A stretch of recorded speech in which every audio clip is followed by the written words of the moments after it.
Menyapa Anda kembali dalam program Bible Everyday. Dan hari ini kita akan belajar dari Kejadian pasal yang ke-45. Ini cerita tentang bagaimana Yusuf memperkenalkan dirinya kepada saudara-saudaranya. Dengan kata lain, bahwa Yusuf tidak dapat menahan hatinya lagi di depan saudara-saudaranya.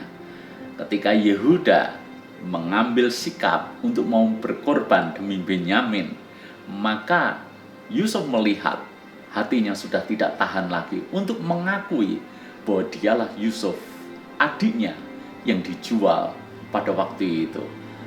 Yusuf membuka dirinya bahwa dia adalah adiknya yang selama ini mungkin dikira oleh saudara-saudaranya hilang entah kemana.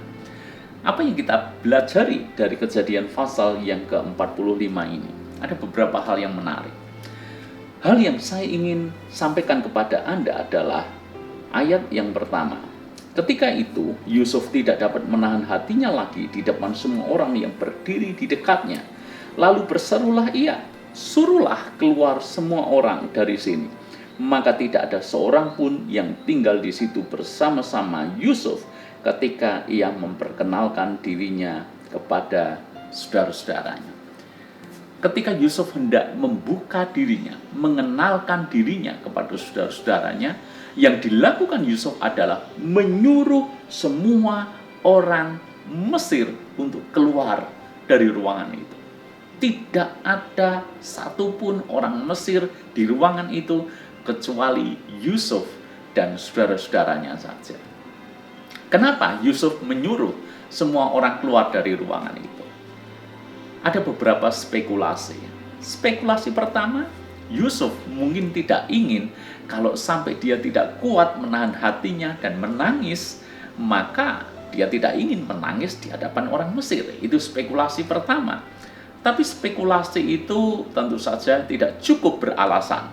Sebab di ayat yang kedua, Alkitab berkata, setelah itu menangislah ia keras-keras sehingga kedengaran kepada orang Mesir dan kepada seisi istana Firaun. Jadi Yusuf menyuruh orang-orang Mesir itu keluar bukan karena dia takut kalau dia menangis. Spekulasi yang kedua adalah mungkin Yusuf malu mengakui saudara-saudaranya. Tetapi spekulasi ini juga terbantahkan. Karena ayat yang ke-16 dikatakan, ketika dalam istana Firaun terdengar kabar bahwa saudara-saudara Yusuf datang, hal itu diterima baik oleh Firaun dan pegawai-pegawainya. Jadi spekulasi yang kedua bahwa Yusuf malu mengakui saudara-saudaranya itu juga tidak terjadi. Kenapa? Karena ternyata terbukti Yusuf mengakuinya secara terang-terangan bahwa mereka ini saudara-saudaranya. Lalu kenapa orang-orang Mesir yang ada di ruangan itu disuruh keluar oleh Yusuf? Yusuf mau melakukan ini. Dia mengakui siapa dirinya di depan saudara-saudaranya. Hanya mereka satu keluarga saja, tidak ada orang Mesir. Supaya kejahatan saudara-saudaranya tidak didengar oleh orang-orang Mesir. Jadi spekulasi yang ketiga ini menurut saya yang paling tepat. Ini alasan yang paling tepat. Yusuf meminta semua orang keluar dari ruangan karena dia tidak mau menceritakan kejahatan, keburukan, kebobrokan saudara-saudaranya kepada orang-orang Mesir. Sekalipun Yusuf diperlakukan sedemikian jahat oleh saudara-saudaranya, tetapi Yusuf tidak membalas, bahkan tidak menceritakan kejahatan itu kepada banyak orang. Yang dia lakukan justru dia menutupi kejahatan saudara-saudaranya itu. Bukankah ini yang disebut dengan kasih? 1 Korintus 13 ayat yang ke-7 dikatakan bahwa kasih menutupi segala sesuatu. Itulah yang dilakukan oleh Yusuf. Yusuf berusaha menutupi kesalahan saudara-saudaranya di depan orang-orang Mesir. Ibu bapak saudara semuanya, kita hidup di zaman di mana banyak orang mengumbar kesalahan orang lain. Kesalahan yang sedikit tapi diumbar, dibesar-besarkan begitu rupa.